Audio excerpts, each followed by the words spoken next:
सिर्फ 9 महीने के भीतर योगी ने नारे को जमीन पे उतारा। त्रिपुरा में सुदर्शन चक्र का जिक्र किया। राजा भैया ने भी तलवार का सवाल उठाया।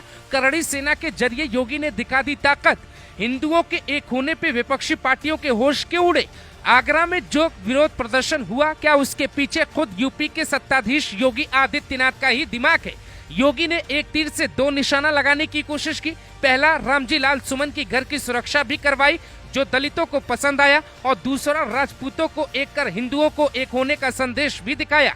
करड़ी सेना का विरोध प्रदर्शन, योगी आदित्यनाथ की भूमिका, अखिलेश यादव की सियासत और रामजी लाल सुमन के बयान का मतलब, इन्हीं 4 प्रश्नों में छिपी है 2027 की लड़ाई।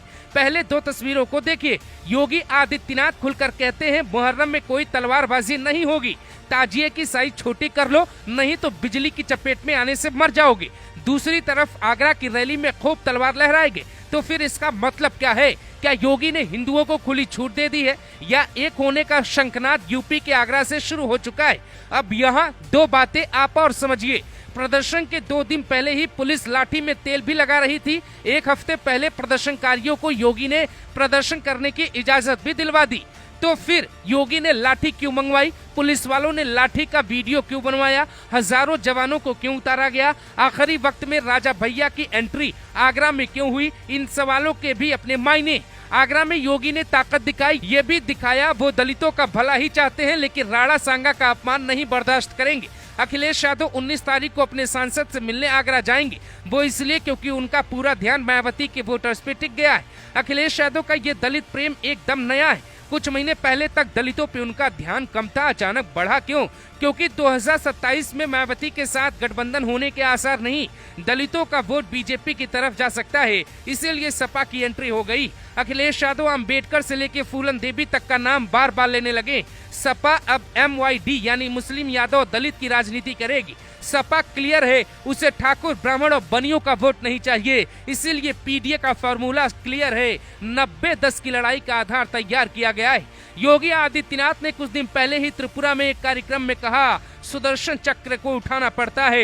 एक वीडियो इंटरनेट पे वायरल होता है जिसमें खुद राजा भैया कहते हैं हिंदुओं के पास कोई हथियार नहीं है। वो वैसे की बात सही है, वो चाहे तो 15 मिनट में हमें खत्म कर सकते हैं। तो इसका मतलब इतना है कि अब हिंदुओं की ताकत योगी ने दिखा दी। भारी विरोध हो रहा है, रैली में तलवार लहराए गए, जिसका वीडियो देश भर में वायरल हो रहा है। लेकिन तलवार लहराने की आदत किसी और को भी थी, जिन्हें योगी ने अब रोक दिया है। इस बात से अखिलेश यादव परेशान है और सोशल मीडिया पे दावा कर रहे हैं कि क्या ये योगी की कानून व्यवस्था है। बटेंगे तो कटेंगे नारे के बाद पूरा प्रयास इस तरफ है कि कैसे हिंदुओं को एक किया जाए।